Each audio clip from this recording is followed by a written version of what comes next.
You're listening to Season 3, Episode 2 of the Attempt Adventure Podcast, a podcast all about travel, finding adventure every day, and seeking out adventurous ways to make life more interesting. From Bangkok, Thailand, I'm your host, Michael DeRogers, joined as always by my co-host, James Barrett in Dallas, Texas. James, today we are talking to podcaster Xandy Schiefer about traveling to see lighthouses and about trying to find a sort of passion project behind your adventures. But before we get into that, James. Yes. Did you do anything new or adventurous this week?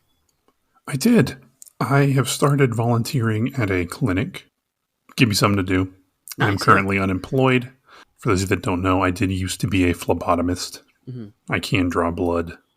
So I've just been doing that just because. That's cool. Yeah. I've been struggling lately with my sort of mental state of like trying to stay busy and things like that and trying to figure out like what my next step is. And so that's been helping a lot. That's really good. I think it's important. I think it's really important to have something going on. Volunteering is a really actually very, very good way to meet interesting people, one, and do some good in the world too. So I think that it's great. Volunteering can be a really good way even to go on adventures as well. Yes. I sort of am just going with what, again, I know how to do. Right. And I've been very, very down lately, just kind of in the dumps. I don't really have anything going on right now. Yeah. You know, my wife and I were going to be moving again in July. So it's kind of like in this limbo period of, obviously I need a job, but I'm not trying to like find something like career right now, simply because I'm moving in 6 months. Once I do that, then I can sort of refocus and rethink about like what I'm doing, what I want to do, that kind of thing. You know, hopefully this podcast works out and we are going to have the best job in the world. Yeah. But if it doesn't, you got to have a plan B. So I've just been in this kind of weird mental space where I feel like I'm not contributing to anything. Mm-hmm. And I was like, you know what? I need to do something about that. So it's just a couple days a week for a few weeks, but it's been good. That's good. Really cool. Well, what about you, Michael? Have you done anything new? You know what I did? I did something that I had been wanting to do for a long time, and I finally just got around to doing it. Up in Isan area, there's a town called Udon Thani, and Udon Thani is a pretty interesting town.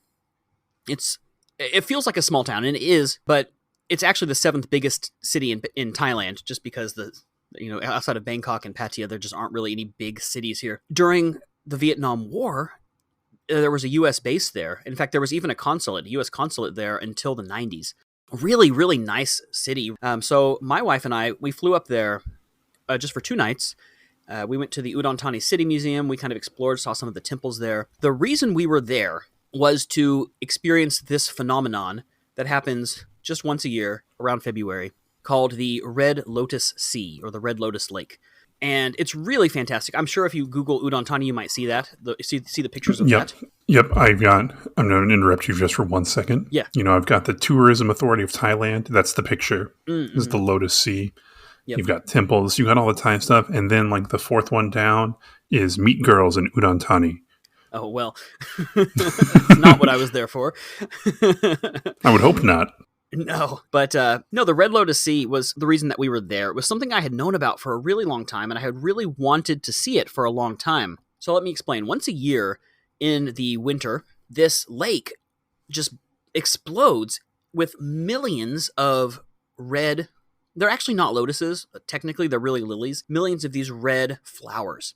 So you can hire a boat and kind of go through them, take pictures, and see the sunrise there. And it's really amazing. We had to get up quite early, and it took like an hour to get there.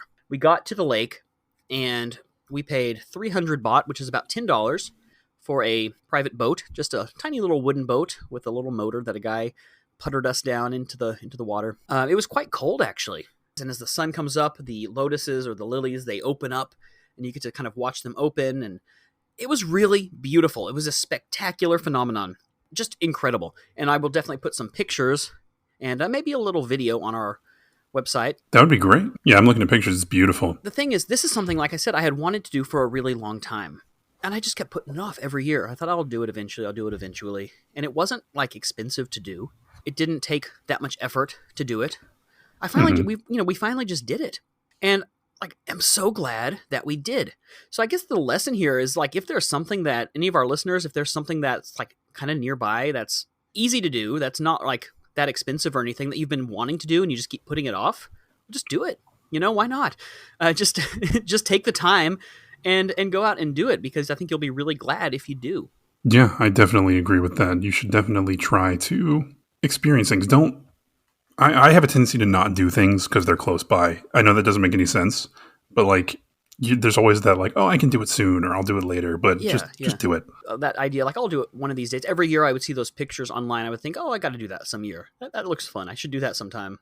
It's not like money was holding me back. Again, it was not an expensive thing. It was $10 for the boat. And I mean, even the airplane ticket was like, $50 to get up there. It wasn't expensive, really. And if we had wanted to, we could have taken the train for like $20, Yeah. It's not like that. It was just one of those things that I never did. And we talked about this before, about how when you're in your own hometown, you often don't act like a tourist. I guess my message for everyone, if there's a lesson to be learned from this, is just if there's something that you've just kind of been putting off and you just haven't done that you want to do, just do it. And if you do it, write into us. Let us know. Write into us, hello@attemptadventure.com. We'd love to read your listener mail about it. Definitely. What about you, James? Is there anything that you have been putting off that you've been wanting to do, you just never got around to doing it? Nothing off the top of my head, honestly. Around here, there's really not much. If you like to shop and eat, which I do, but I'm trying to I'm losing weight, so I can't just eat as much as I want. Yeah. Until last year, Enchanted Rock was one of those things for me. Growing up in Texas, I've lived in Texas, until I came to Thailand for pretty much all my life. I'd never been to Enchanted Rock. And I say that, and I'm sure there's plenty to do where I live. It's just not something I have taken the time to research, and I should. Right. And that'll be what I'll do this week. Well, there you go. Okay, very cool. I'm excited to hear about that. So, I think that there's a good lesson to be learned from that, because I had a great time. And it was one of those things I was like, why didn't I do this sooner? Yeah, you're like kind of mad at yourself. Yeah, because it was really cool. All right, guys, we're about to go ahead and jump right into the interview. Before we do so, I'd like to ask for your help. If you do enjoy the show, please maybe share us with your friends. Maybe give us a review on your podcast app of choice. It really does help us out. Even if you have someone that likes travel and adventure, even word of mouth can be really great. So please share us and help us continue to grow to our next goals. All right, James. In this interview, as I mentioned, we are hearing from Xandy Schiefer about visiting lighthouses and about traveling with a purpose, with a goal, rather than just traveling, which I think is really cool. So without further ado, ladies and gentlemen, Xandy Schiefer from the podcast Beach Too Sandy, Water Too Wet, here on our podcast to talk about lighthouses.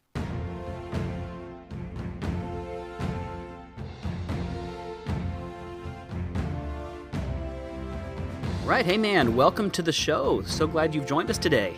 I'm excited to be here. Hi, everyone. My name is Xandy Schiefer. I'm a podcaster full-time, and a lover of lighthouses. So I was told I get to talk about lighthouses, so I was like, absolutely, I'm there. That's why we're here today. Well, I guess the first question, the obvious question is, why? Why lighthouses?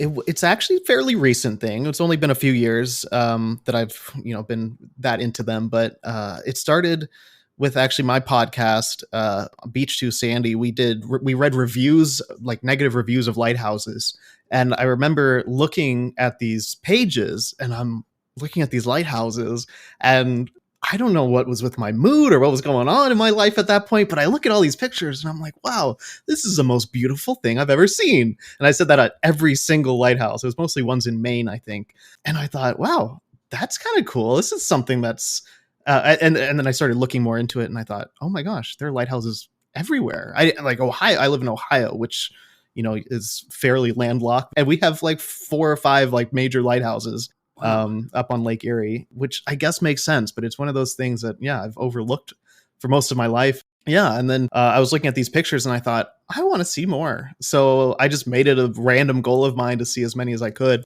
And I'm up to like 40 or so now. Wow. So I feel pretty good with that number, but it's just been, it's such a beautiful thing, lighthouses, and where they are is usually a very beautiful place. How do you keep track of all the ones that you've been to or all the ones that you want to go to? A couple ways. I have a spreadsheet. Gotta have a spreadsheet. Stay organized, sure. Yeah. And so I have the spreadsheet, and then my girlfriend actually, when we've been on multiple trips, and she'll have on Google Maps, we'll be able to tag different lighthouses. So we'll plan out a route specifically for seeing as many lighthouses as possible. Right. And then on top of that, there's also a lighthouse passport. So it's similar to the national parks. They have a passport system where you get Yeah. a stamp at each place. So different lighthouses have different stamps. So once you get a certain number of stamps, the United States Lighthouse Society will send you, I think, a little pennant or something. I don't know. I haven't cool. gotten that far yet, but Right. Oh man, well I love that kind of thing. I love like collecting stuff. Like I have the national park passport. I live in Thailand. I have the Thai national park passport. So I'm a huge nerd for that kind of thing. it's nice to have a goal, you know. It's Yeah, just, exactly, it's right. something like, I love to travel just by itself, but then when you add these like little trips, like with the lighthouse or with the national park, it just adds a little something to it. You feel like there's more of a sense of purpose behind your travel. Right. Well, when you kind of started going to them, what was the first lighthouse that you visited? It's funny because growing up, we'd go to coastal areas, and I've actually been, there was this one in St. Michael's, Maryland. My stepmom had a house near there, and we'd go to this lighthouse. I didn't care about it. You know, I was a kid, and I was like, okay, this is some building that has a little museum inside. So I'd been to lighthouses in my life, but never really cared about them. So the first one that I really saw like with intention, and where I got the passport, is Montauk Point in Montauk, New York. So it's at the tip of Long Island.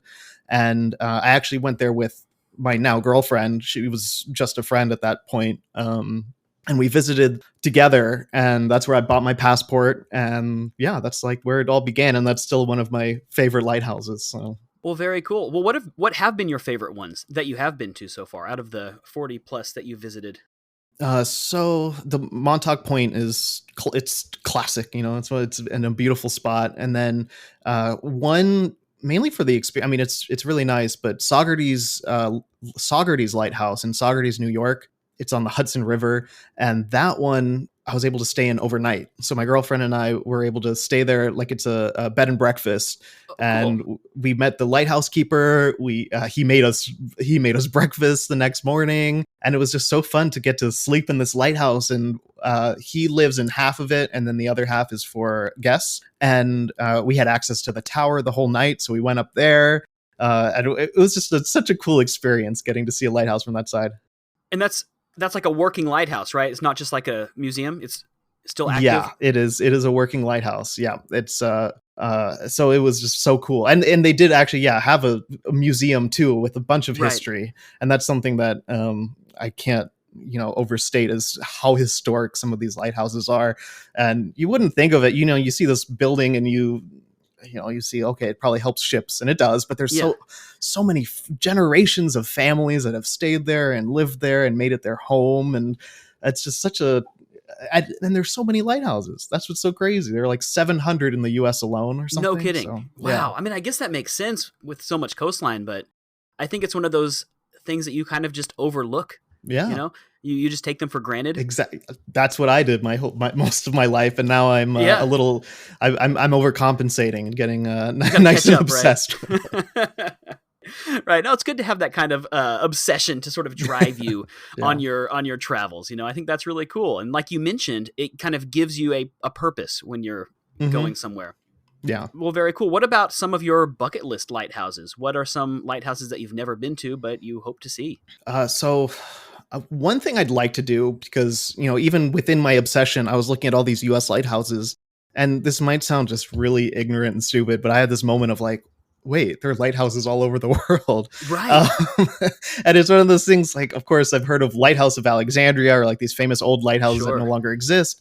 But then I was like, oh, wow, probably some of the more famous ones aren't even in the US. And so one goal is to see a lighthouse in every continent. That would be something I would absolutely love. So that's just kind of a general goal. But specifically, there's one lighthouse, I believe it's the tallest lighthouse in the world. It's the Tower of Hercules in, now see, this is embarrassing. It's either Portugal or Spain. And it's this giant stone lighthouse, and it's very impressive looking, and I would love to just like stand there in awe, because I have that feeling of awe at most lighthouses, but this one just seems like next level. Yeah, well, kind of on that topic, I looked up a few here in Thailand because I had never thought about it really either, and so I'm living in Thailand, and I tried to look up some of the interesting ones that we have here, and there are some that are really interesting, and they don't look like standard lighthouses at all, and I'll kind of share them to you here in the chat just so you can have a look, or at least the names of it. The first one is the Kanchanabisek Lighthouse in Phuket. I don't really even know how to describe it besides saying that it's very Thai. It's got a tower and kind of like a golden sort of crown on the top. Wow. It doesn't even really look like a lighthouse, actually. I'm not really sure. That is the fanciest lighthouse I've ever seen. That is so cool. Like it looks ornamental. I mean, it doesn't look like it would be serving a purpose, but I do see that light up top. I mean, that is so cool. And that one, I believe, does have a museum in it. It looks like, anyway, from the pictures. I've never been there. Another one was the Bon Bong Bao Pier Lighthouse in Koh Chang Island, which is designed also very ornamentally to look like sort of a Thai-style wooden temple at the top. It's sort of got a two-tiered pagoda sort of roof at the top. Also fascinating. And the third one that I could find, interestingly, I couldn't find any standard-looking lighthouses. I don't know if that's just this is what people post online because they look interesting. Oh, yeah. They kind of look different. But the third one that I found was, I couldn't find the name of it, but the lighthouse on Koh Si Chang Island, which also has a red sort of Chinese style pagoda roof. Oh, I see. And my gosh. That's important because Koh Si Chang Island was one of the first ports where Chinese merchants would come when they were traveling to Siam back in the day. And there's a big Chinese temple on that island. So it's sort of symbolic of the culture of this island and also very, very ornamental. But those are the three that I found. I'm sure there's a lot more than that. Those are incredible. And that's something I would never picture. Like if a kid drew a lighthouse like this, I'd be like, okay, it wouldn't look like that. Yeah, this is a silly looking thing, but it's beautiful. And I mean, I'm sure it serves the exact same purpose, is just as useful. But it's so interesting culturally how like that might be like a very normal. It is a more normal style, and like it's beautiful. And I think despite my obsession, I have never seen lighthouses like these. Well, there you go. Add them to the list. Absolutely, that's so cool, and that's something where like I forget which country there are plenty of in Mexico, there are plenty in South America as well, and I'm sure all of them have their own styles, because even in the US we have a bunch of different styles of lighthouses. Like you get the ones like Saugerties, like I mentioned, is literally a house with a light on top. Like it's not the tower that most people think of. And then Montauk Point is more like that. And then there are different styles of the day marks, which are the marks around the lighthouse. So there could be a barbershop pole type red and white, or black and white, or checker. There's so many different kinds. And then to think that's all only in the US, that's amazing. Yeah. There's a lot of coastline in the world, exactly. Yeah, for sure. And then even then, but one of the more interesting lighthouses I saw was the Summersville Lighthouse, which is in Summersville, West Virginia. And it's not on any body of water. There is a body of water nearby, but it serves no purpose for that body of water. It was more of like a joke kind of experiment type thing that local students, I think from a local university, they had these wind turbines, I think that had fallen down in a storm. So they used the base of the wind turbine and made a lighthouse out of it that you can now visit. And there's a museum, and it has an official stamp for the passport, and it's officially, so it's an official lighthouse. It's recognized by the United States Lighthouse Society, but it never served a purpose as a lighthouse, and I kind of love that. So I think there's something to be said for that. That's quite cool. So you don't even need coastline. It's kind of wild that people do things like that. Even if you're landlocked, you can find one somewhere. Yep, exactly. How interesting. Yeah. Well, what are some of the things about lighthouses that surprised you, or that people might be interested to know, or maybe things that people don't think about when they think about lighthouses? Well, a random fact that just popped in my head. A famous family of lighthouse architects is the Stevenson family.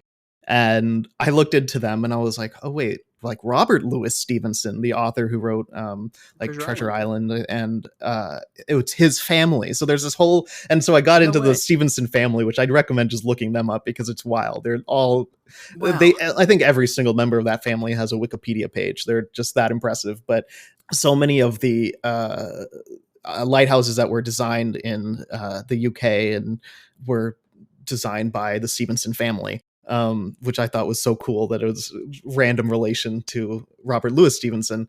Wow. And then let's see what else surprised me about lighthouses. One thing is, what's kind of considered a lighthouse. So there are a lot of like light ships, and they have different, so I visited ones in New York. There's a lighthouse in the city, in New York City, that is actually a light ship that's just docked there, and it's really cool to see. And then there's one, I think, in Astoria, Oregon, that I was able to see, and I don't know, it's just so fun to see these. I look at this, I'm like, oh, that's a lighthouse. Okay, they consider that as a quote unquote lighthouse, even though it's just this ship, and its main purpose was to guide ships. It had this light on it, and that's like an official one that comes with a stamp and everything as well. It comes with a stamp. It's one of my favorite stamps, is one that has a nice light ship on it. So that was really fun. But I think honestly, just the number of lighthouses in different areas, and that's something that I wouldn't normally think of or before my obsession. But now that I am, like my family, we went to a trip we were just driving around, and we were in Delaware. And I saw, I think, every Delaware lighthouse but one. I want to say there were like 4 or 5. And it was all in a day's trip. Like we just drove around, saw all these lighthouses, and we got to really supportive of them.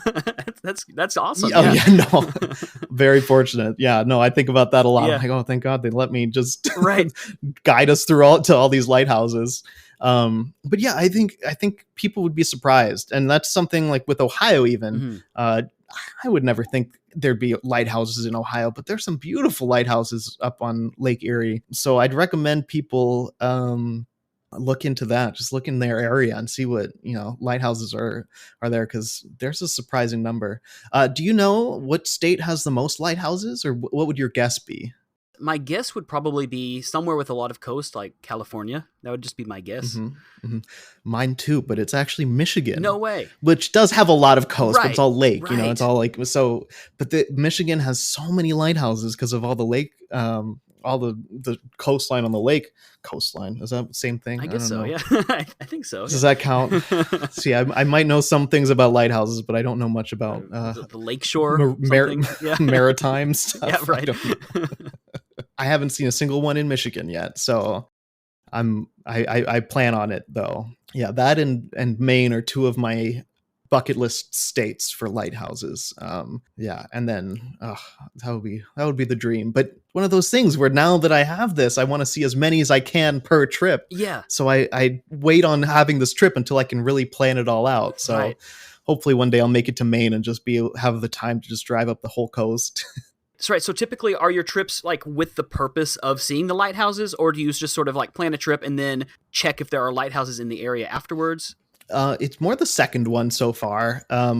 My girlfriend lives in New York, so I'm in Ohio, and so I would fly to her, and we'd plan a trip driving distance from New York. So I got to see all the lighthouses along the Hudson River, which was great. And then of course our trip to Montauk. But one Thanksgiving, we thought of what to do, and we were like, oh, you know what? Let's go up to Vermont, because we've never been to Vermont.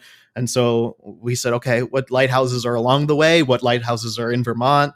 So we saw a couple lighthouses in Burlington, which was nice. We also did a trip to the Pacific Northwest, and you better believe we plotted out some time to, it added a few hours to our drives, but we drove from Seattle and then along the coast, eventually to Portland after stopping for a couple days. But yeah, we did day trips to different lighthouses, and it's just been so fun. And she's just as excited to see these as me. So I'm very, very lucky to have her. For sure. I think it's really good to have a partner that will kind of indulge you and actually get into that. I got into bird watching during COVID, and I'm so lucky that my wife got into it right along with me. And so, it's so nice when you have somebody that will support you and actually not just support you, but be interested in it. Exactly. And that's something I try to convey is, I don't want it to seem like I'm dragging her along, because she'd be insulted by that, because she actually does enjoy it. She does love coming along, and it's something that she's the one who has found more lighthouses for us to see than I have. She's the one who puts in a lot of the research. That's really great. And does a lot of the planning to make sure we can see as many as we do. So I'm very lucky to have her by my side with all this. Right. Well, what do you think it adds to a trip? by having this sort of extra, I don't know, extra structure, extra story? What does it add when you're traveling to see lighthouses? Yeah, to me, I think a lot of it is similar to how if you go to a any city, you want to see the historical sites. I think lighthouses are somewhat underrated historical site because there is really so much history there, and whether it's about the families that lived there or the conservation efforts, because a lot of lighthouses, have fell into disrepair at some point, and then local communities were able to build it back up, or a single person was able to come in and save different lighthouses. So there's a lot of story there and a lot to learn, and honestly, it's just so beautiful. Just if you just like a good view, a lot of lighthouses will let you climb to the top and just experience what it looks like from that high up. So really, I feel like they can offer so much to people. Yeah. Do you have any stories of some of the adventures that you've been on getting to some of these lighthouses? Yeah, I actually do. So pretty early in my relationship with my girlfriend, we went out onto Long Island to see what different lighthouses there were. And she's originally from Long Island. So we got, she was familiar with the places, but had no idea there were lighthouses there. And so we went to a couple and it was like really fun. And then we go to one and realize that it's on private property. So there's someone who owns a house that has a lighthouse on their property. Wow. And it fully belongs to them. And it's recognized by the United States Lighthouse Society. But on their website, they say you can only see it from the water because obviously they don't want people to hop fences or whatever. Right, walk through their backyard. Exactly. And there was security out in front at a gate, and it was a beautiful house and they had like a whole beach house thing. I don't know. It was it was intimidating. It was intimidating. But we found a little pull off by the water, and there's a beach. No one was there, and we thought, okay, let's just kind of be tourists and walk along the beach and see what happens. So we just started walking on the beach, and next thing we knew, we were very much in someone's backyard. It was is it a backyard if it's sand? I don't know, but it was pretty much their sand, I think. Yeah. And so we just kind of were like, you know what? At least it'll be a story if we get in trouble. So we just kind of like scurried along the sand as fast as you can scurry on sand, and took a couple selfies and took a picture of the lighthouse for my passport stamp. Because for some, if you can't get a stamp there, you have to send them a photo as proof it's a whole thing. But so we took a photo and then we got the heck out, and we didn't get into any trouble, but definitely felt not above board there. Like we felt we were doing something wrong, but thankfully I was wearing my lighthouse sweatshirt, the one I'm wearing now. So if anyone for the lighthouses, yeah. So if anyone, would be like, look, I'm just a total nerd. Like, please, I mean no harm. Look at all these lighthouses on my sweatshirt. Yeah. Don't worry. So yeah, no, that was fun. That was an interesting experience. So far, I don't think we've had any like other crazy run-ins, but yeah, that one thankfully ended not too badly. What has been the most difficult one to get to, the most remote one that you've visited? It would probably be, it was which was it? I think it was Cape Flattery in Washington State, because it was the most northwesternmost point of the US. And that one was a hike. I'm sure there are worse hikes to lighthouses out there, but I've been dealing with some health problems, and a lot of that has come with physical weakness. Mm-hmm. But I was just like pushing it. I was like, I gotta see this lighthouse. If there's anything that can make me walk more than I should, it's a lighthouse. And that hike, it wasn't honestly too bad. So if anyone listening's like, oh, I've done that a bunch of times, it's not that bad. But for me, that was a very difficult thing, but so worth it. It's so worth it. And also to be able to say you've been to the northwesternmost point of the US is pretty exciting. But a lot of the other ones are mostly took forever because of like traffic. Like going to Montauk was just a long drive, but that one actually felt like a real, I don't know, a real excursion. So that was lots of fun. So it makes it more worth it when you have to put the effort in to kind of get up there. Exactly. Right? Yeah, and there's a lot of relief once you get to the end too. So all very positive feelings. Yeah. What are some of the other like sort of adventures that you've been on, either for Lighthouses or just other kind of adventures that you're interested in? I've been very fortunate in my life. My parents were both born in Germany, so my entire extended family is in Germany, and so we've traveled there so many times. So I've been really fortunate to be able to travel throughout Europe, either with family or I lived in Germany alone for a time. And one of those times I traveled to Lithuania, which is a country, and I only picked it because I knew nothing about the country. I knew nobody who's been there. I was just completely just oblivious to the place. And I was like, okay, let's try it. And it was amazing. I was there for about a week in Vilnius, and it was just such a different experience than what I was used to, because for me, I mean, like I've said, I'm fortunate to have been able to travel so much with my family, but it was always to places like Germany or France, and it felt very like, similar. It's like, that's where my family's from. It just felt like normal to me. And then I went to Lithuania and I was like, oh, I can't understand a thing that's going on here. This is very different, like food, different culture. And I was like, and this is still in Europe. And I felt so out of place. And it was a cool experience. That was lots of fun. And also that was one of the few times that I felt like I could be a tourist by myself. And that's something that I haven't experienced too much, because I usually am with family or traveling with friends. But in that case, I got to just do my own thing. And that was cool, calling my own shots in a vacation kind of thing. And just kind of walk around. That's one of my favorite things to do, especially in a new place, is walk around, sit down in a coffee shop and just watch people and just hang out. And to me, that's like an adventure, is just sitting around and watching new people. Yeah. So I love that. And I think that experience of being like somewhere where everything is different, it's such a big growing experience, I think, for sure. Like when you're kind of surrounded by stuff that you don't recognize, food and language, and you're somewhere new, it kind of forces you to be independent. Totally. I was not used to that, and I'm glad I did it. And then other than that, with Indonesia, my ex, she had a work trip to Indonesia, and she said, if I can pay for my flight, everything else would be covered. And I was like, that's okay, I'm in. Yeah. And I was like, this is perfect. She's like, oh, it was in January, which is their like rainy season.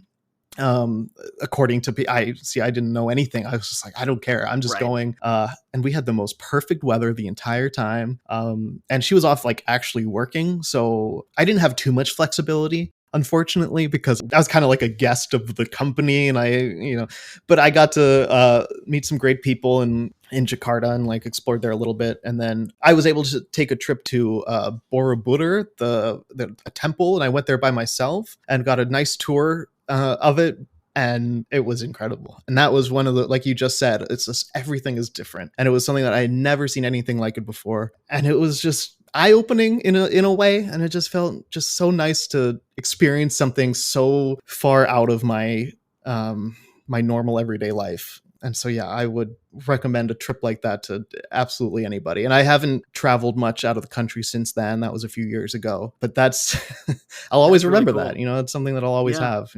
I'm sure there's probably a lot of lighthouses in Indonesia. It's an island country. That's my only regret. My only regret is when I was in Indonesia, I'm like, oh man, I guess I'll have to go back. Oh darn. You're so right though. I'm sure there's so many, and that's something that I feel like the moment we're done with this, I'm gonna be on Google Indonesia lighthouse just to see what I missed out on. Right. Well, what about in Europe, in Germany? Have you been to any lighthouses in Germany? You know what? I think I've been to one. But it was before I was into it. And I'm trying to, I think I have a picture somewhere. But it's funny now, speaking of that, my mom and my sister, my younger sister, they went to Germany, and they went and visited a lighthouse. And of course, they bought me a pen. They took pictures. They sent me pictures. They got me just multiple souvenirs. And that's one of my favorite things now, is whenever someone that I know is anywhere near lighthouse, has anything has to do with the lighthouse, they send it to me immediately. And it just makes me so happy. Everyone knows exactly what you get. That's true. Yeah, and I'll take anything. That's something where if you tell someone like, oh, I'm really into this, and then for years that's all they get you. Yeah. And so, for some people that gets really old. It's gotten old for me in the past, But in this case, this will never get old. I would want a whole room full of lighthouse anything. So I have like behind me, I have my license plates. I bought license plates from other states that have lighthouses on them. My own license plate has a lighthouse, of course. I bought like like you mentioned, stamp collecting. They have lighthouse stamps, USPS stamps, and I have a set of those. Right. I'll never get tired of lighthouse anything. Yeah, I just think that's so fascinating because, like we've kind of hit on, it's just not the typical thing that people often travel to see. And, that's why I really wanted you to come on the show, is to kind of just talk about that, talk about trying to find ways of looking at the area around us, maybe through a different perspective, through a different lens. Totally. It's so easy to make an entire trip about lighthouses. I mean, it helps if you're interested, but there's so many that it's so easy. You can really just set a whole course for an entire day of like a bunch of lighthouses that you can see. And honestly, like I've done lighthouse trips now, like the one in Pacific Northwest, we saw multiple a day. Right. And we still didn't hit all of them. There's still so many more. And each one was so unique, had its own history, and most of them do an amazing job of preserving the history, or at least talking about the history. So there's always something new to learn, and you can, I don't know, it's just, and for me being interested in it, it's just a no-brainer now. Anywhere I go, if there's a lighthouse, I'm there. Right. I think that's awesome. And I think that people maybe could, search just their own local area and try to discover it, because I'm sure people have them around them. And that's one thing, like when you live somewhere, a lot of times you don't even think about considering your local area as a place to travel, to have adventure. Yeah, I'm guilty of that. Yeah. Oh, yeah. I mean, if you live in New York, you never go to the Empire State Building, like Statue of Liberty or something. Statue of Liberty is a lighthouse, technically, by the way. It is. I knew she had it is counted as a lighthouse. But yeah, that's still on my list. I haven't been there yet. But because that seems like an exhausting. That's a whole day's worth. That just one lighthouse, Statue of Liberty.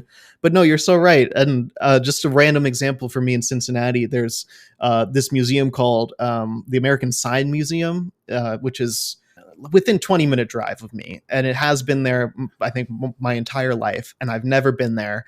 And I see it all the time online, people talking about it. I watch a lot of Cincinnati sports, and whenever there's a national broadcast, sometimes they'll actually film inside of the sign museum and talk about it. And every time I'm like, man, I really got to get over there. And I still haven't. And I don't have a good excuse. I just don't do it. Right. And yeah, I think it's something so weirdly difficult sometimes to appreciate your home or where you live, because you don't consider it as a destination. So why would you do any of these things that tourists would do? Right. But I think that can be very valuable, because some days I feel like I'm not getting out enough, I'm not doing enough. But just a trip to the museum center, just a trip to that sign museum, just random things, that really weird, obscure, random museums that are around. You can probably see so much. Yeah. I mean, I never started doing that in my hometown until I lived abroad and I went back to visit. And when, I kind of thought of myself as a tourist at that point. And there was a lot. And I'm like, I lived here for, 20 something years. And I never knew that the International Bowling Hall of Fame was in my hometown. I never knew. So cool. What's your hometown?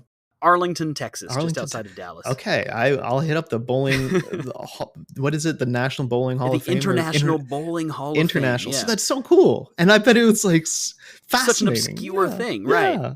But someone was so passionate to create this and to curate a place like that. Exactly. Yeah. It's nice to appreciate it. And there's so many wild, weird museums out there. And I mean, weird to one person. Granted, I'm sure people think this whole lighthouse obsession is weird. And I wouldn't argue it. I mean, to me, with museums, the weirder, the better. Yeah. honestly. Yeah. No, absolutely. No, so true. Oh my gosh, I went to the Bangkok Soil Museum like about a year ago, and it was slightly more interesting than you would think. I'm not going to say it's like worth a stop as a tourist, but no, I mean, and not this might sound super rude, but my expectations would be very low when it comes to a soil museum. Exactly. Which means I'd go in there and I'd probably appreciate it in some way. And I'd go to that for sure. That sounds so fun. But no, but I think that is something important to kind of keep in mind, because a lot of times people think of travel as something that's either very expensive or takes a lot of time, something that, I just don't have the time or resources to do it, but you can do it locally. Yeah. And I think it just takes maybe some creativity. Absolutely. Right? Yeah. One of my favorite things to do with friends locally is just take them on a random tour of houses in my area that I like. There you go. Yeah. We'll go and some of my friends are interested in photography. So we'll bring our cameras and try to take some nice photos and just look at these old houses. And then I'm surprised to learn some of them actually have historical significance, and some will have a plaque outside there. And I'm like, wow, I grew up really close to this random house that had this random famous family that I've never heard of. Yeah. Cool. Let me look into it. And I think a lot of people would be very surprised, especially if you're like a medium-sized city like Cincinnati. I mean, there's, we're in Ohio, so we're not like, I don't know, it's not like Paris or whatever, but there's so much to do here. I mean, you spend your entire lifetime here and still not see everything. Yeah. And I think that's just something that, I don't appreciate enough, for sure. But now that I'm thinking about it, I'm like, I only like a year ago discovered one of my favorite streets near me that has these beautiful homes that are just so unique. And I just love sometimes just going on a walk and taking, in my mind, an adventure a couple streets down and just looking at these houses. Yeah. And you mentioned bird watching. I think that's a great, that must be a great way to get yourself outside. Oh, I mean, I just got into that during COVID. That's I great. was like, I got to do something. And I watched, have you ever seen The Big Year? No. Have you ever seen that movie with Steve Martin and Owen Wilson and Jack Black? And they're bird watchers, and they're competing to see who can see the most birds in a year. It's a fun movie, very just kind of lighthearted film. I was like, oh, that looks really fun. And so my wife and I, just during COVID, because we couldn't do anything, Bangkok was extremely strictly locked down, really, really strict. But some of the parks were still open. And it was kind of the only place that we could actually get outside. So we just started walking around the park, and it's probably very similar to Lighthouses. For all of my life, I never really just noticed the birds around me until you start looking, and then you just see them everywhere. Yeah. And you can start to spot them, and I never knew all these colorful birds were around, and it seems like such a nerdy thing, but it's interesting. Yeah, that's so positive. That's so fun. Yeah, I have an app, one of those apps where if I take pictures of plants, that tells me what it is. But recently I took a picture of a bird and it told me what it was. And I was like, whoa, like that's so cool. And I didn't know that existed because I felt I wouldn't trust my own eyes to figure out what a bird is. So that's something that actually, the idea of bird watching, that sounds pretty good to me. It's something my stepmom was very much into when I was growing up. And I was a brat. I was like, well, that's silly. Who? What a dumb hobby. Yes, exactly. I didn't want to say it, but I'm glad you said it for me. No, I was like, this is ridiculous. Well, it's just a bird. Right. But now I'm like, no way. That sounds like a great way to spend your time. Oh, yeah. It's free, it gets you outdoors. Yeah, so true. That's the analogy I can draw because that's sort of my lighthouse nowadays. Perfect. It is birds. Again, something that you don't notice until you start paying attention to. Just like you said with the lighthouse, you didn't realize they were all around you until you actually started searching for them. Do you have a bucket list bird? Probably the hornbill, the Thai hornbill. I'm familiar with a hornbill. I'm Googling this. Whoa. They live way out in the jungle. You have to go to the national park, and I think you probably have to hire a park ranger to get out there. It's insane. It's a really cool bird. That is understandably a bucket list bird. Oh my goodness. Now it's on my bucket list. This is so cool. I know. And then the Thai national bird is actually, it's called the Siamese fireback. It's just kind of like it's a chicken type bird. It's not that interesting, but I've never seen one. So I'd love to just because I've been living here. That kind of looks like a weird quail or something. It's a fowl of some sort, but oh my gosh. Pretty though. I don't know how rare they are. I've just never seen one. Yeah. Oh my gosh. Yeah. Okay, that's amazing. Yeah. No, I love things like that, and that's something that I feel very weirdly just good that I found something like this with like Lighthouses. I feel it's weird. It's very fulfilling to have something that that people. I mean, like you reaching out to. Want to talk about Lighthouses was very validating for me because I thought, wow, like this is such an exciting opportunity that I wouldn't have unless I had this obsession, and something to talk about. There's always new ways that I'm looking to, I don't know, appreciate things around me, or even just whenever I travel, just ways of appreciating different cultures and having different experiences. And I think, yeah, lighthouses, especially with those that you mentioned earlier, those lighthouses being so unique and so different and not used to what I've ever seen before, that could give me some insight into a different culture, a different country. Right. And it's just lighthouses. You know, that's the thing. There's so many other things that each country, each culture has. And to find your niche that, you know, you get to experience how other places do it, it helps you appreciate it even more. I think the real takeaway here is just keep your eyes open, right? Yeah. And try to find that passion and just look around you Yeah. and just see what you have in your own area that maybe you've overlooked. Absolutely. Couldn't agree more. You know, we've been talking about adventure and we've been talking about different ways to think about it, but what does adventure mean to you? How would you define it? I feel like it's changed throughout my life. You know, I feel like when I used to think of it as something always grand, it has to be something grand, and outdoorsy was always in my mind, because, and the thing is, I'm not outdoorsy at all. You know, I'm the kind of guy who I want to find a way to a lighthouse as long as I don't have to like rough it too much. Maybe that'll change. We'll see. But I think for me, it's just kind of like what we just talked about, appreciating what's around you. And to me, if I go on a walk across the street and look at new houses, I do tell people, I'm like, oh, going on a little adventure. I use adventure all the time now in my language, just because I don't know, anything can really be an adventure depending on how you look at it. So it feels like it's more of a frame of mind than anything. But I think it's appreciating, you know, appreciating new things, appreciating old things differently. I think it's just a lot of it is about just finding that appreciation.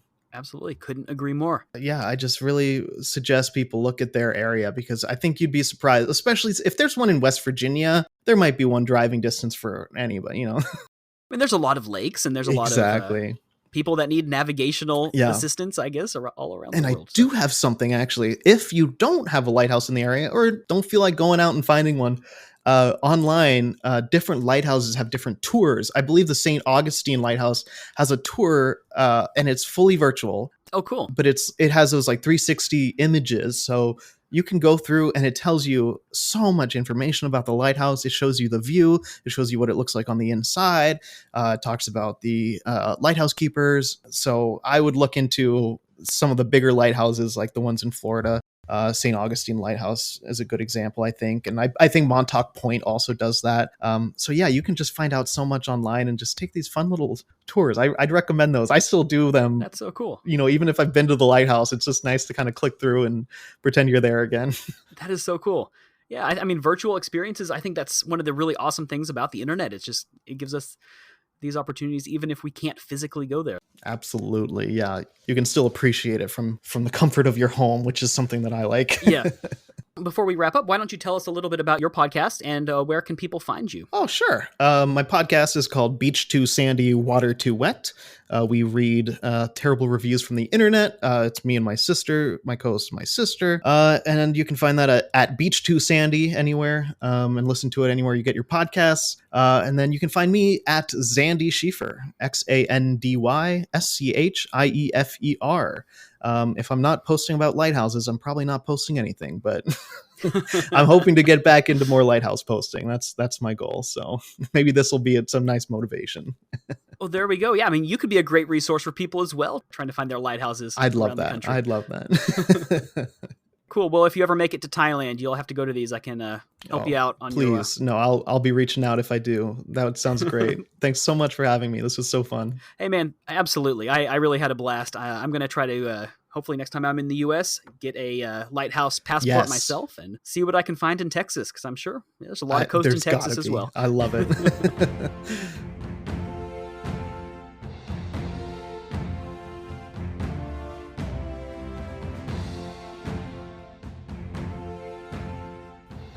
So, James, have you ever been to a lighthouse? I have not. I don't even think I've seen one.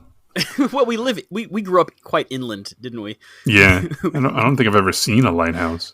No. I have this memory, very vague memory, of going to a lighthouse. I don't remember anything about it.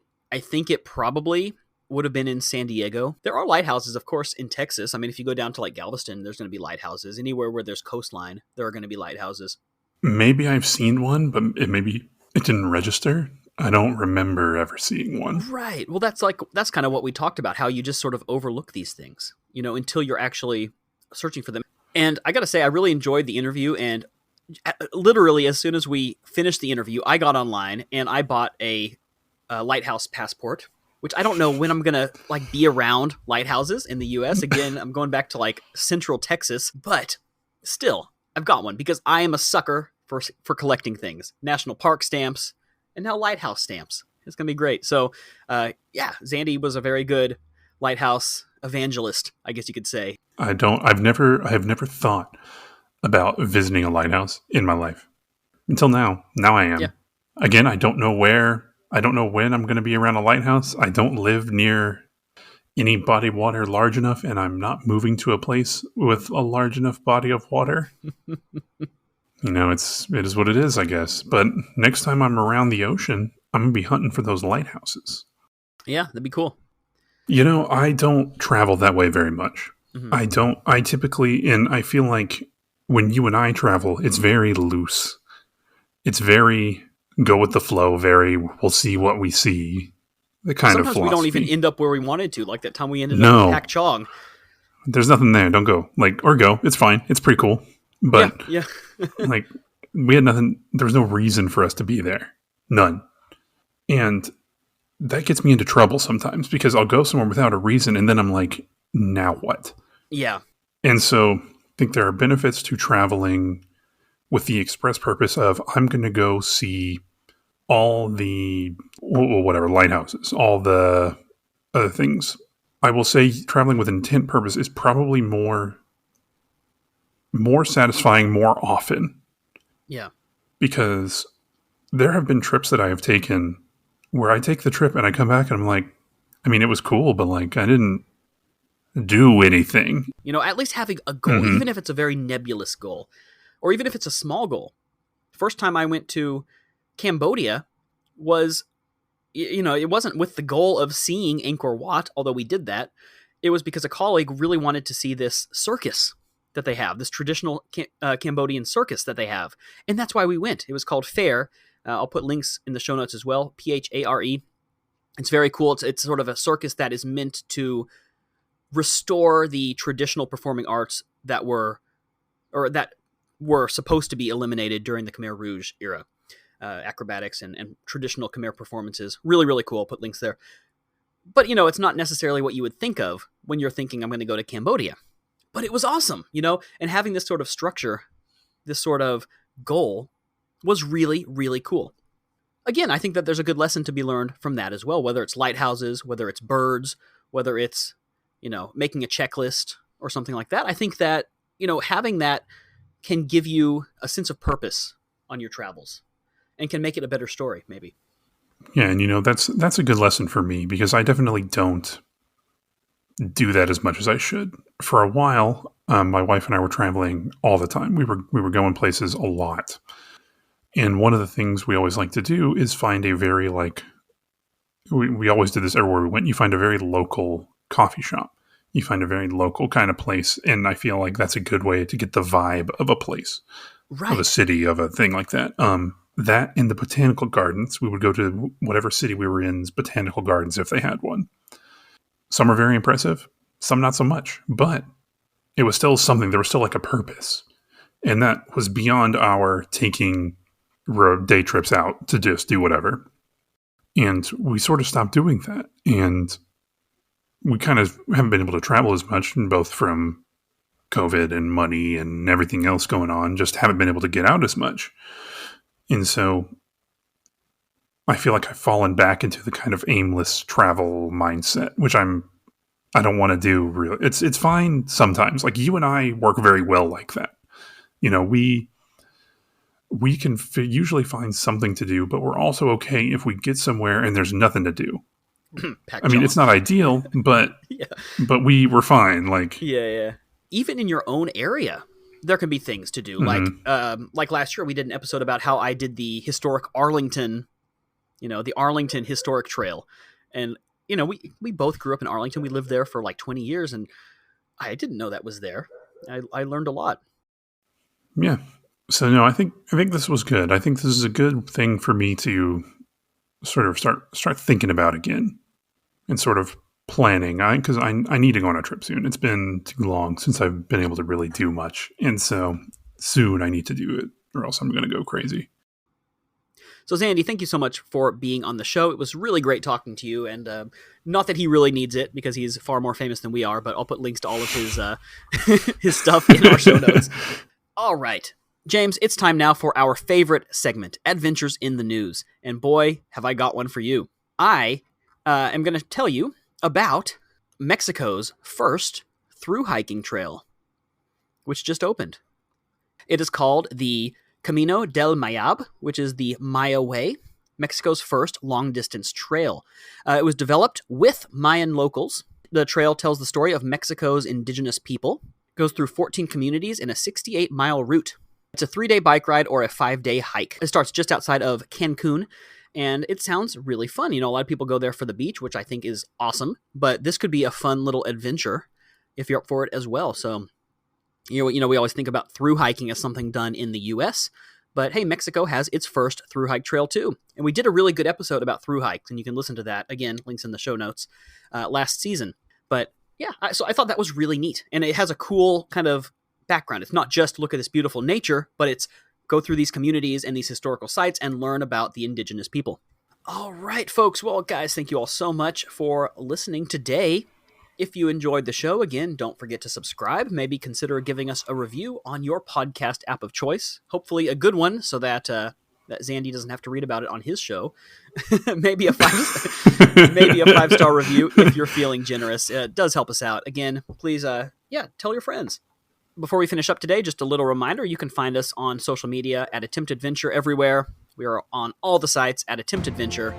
You can also find us on attemptadventure.com. Send listener mail to hello@attemptadventure.com or just go to attemptadventure.com, click on the Contact Us button, and you can send it directly from the website. And until next time, keep adventuring.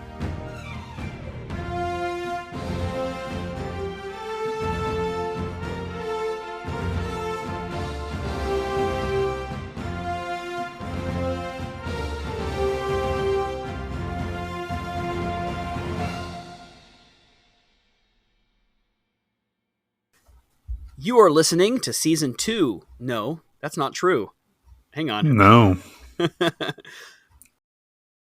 So, James, have you... Sorry. That's too much tea in the mug. All right. So, here we go. So, James, have Sorry. you ever... Okay. Take a moment, good. buddy. Take a moment. You're all right. I'm good.